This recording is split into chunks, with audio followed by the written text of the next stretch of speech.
We're continuing our study of the Seminar of Jacques Lacan, Book 1, Freud's Papers on Technique, 1953 to 1954. This chapter, Chapter 4, The Ego and the Other, explores, quote, the nature of resistance. Last time, Lacan had said that resistance is anything that blocks the continuation of the treatment of the work, that is, of the work done in therapy. In this chapter, Lacan says, quote, the very essence of the Freudian discovery, unquote, is how various resistances are connected to what he calls an initial nucleus of the repressed, or, quote, a center of attraction. A human subject's effort to escape from this repression manifests itself in various ways, through dreams, slips of the tongue, in forgetting. These are efforts of the human being as a subject to find release valves for his or her desires. The subject's problem is that they cannot adequately express themselves. That is, the subject cannot adequately express himself or herself. This is because speech for the human ego has become a matter of what Lacan calls mediation. And he says on page 48, and I quote, mediation is between subject and other, and it implicates the coming into being of the other and this very mediation. An essential element of the coming into being of the other is the capacity of speech to unite us to him.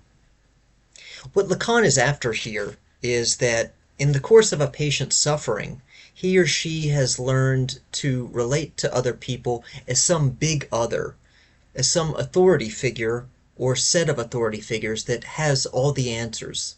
The subject does not trust himself or herself, and he doesn't trust or she doesn't trust his or her own desires.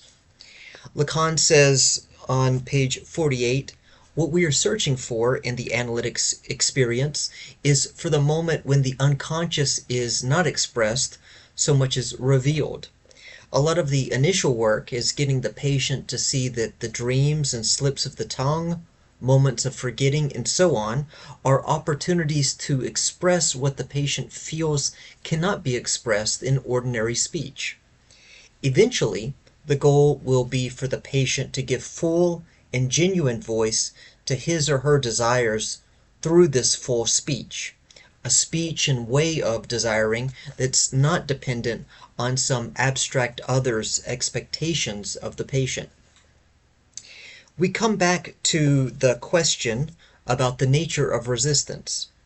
Earlier, Lacan said resistance is whatever blocks the therapeutic treatment. Giving it fuller voice, he says, is related to the subject's ego.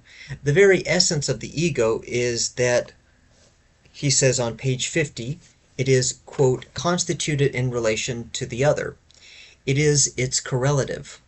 The level of which the other is experienced locates exactly the level of which, quite literally, the ego exists for the subject.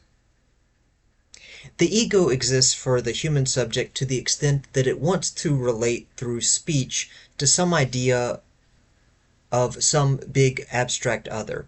And resistance, Lacan says, quote, is embodied in the system of the ego and the other, and is defined for a given subject by the fixation of his character and his structure, always on a specific level through a specific style of relations with the other. He says this on page 50. It is here, quote, that the act of speech comes to be projected. Lacan ends this chapter with a number of questions, the most important of which is how the analyst can come to relate to the patient on any other level than at the level of the ego. And the reason this is important, not to relate at this level, is that is the level where all the resistances are flaring up, where the patient is looking to the analyst for full support and authority. Lacan is asking, how do we relate to the patient not at this level?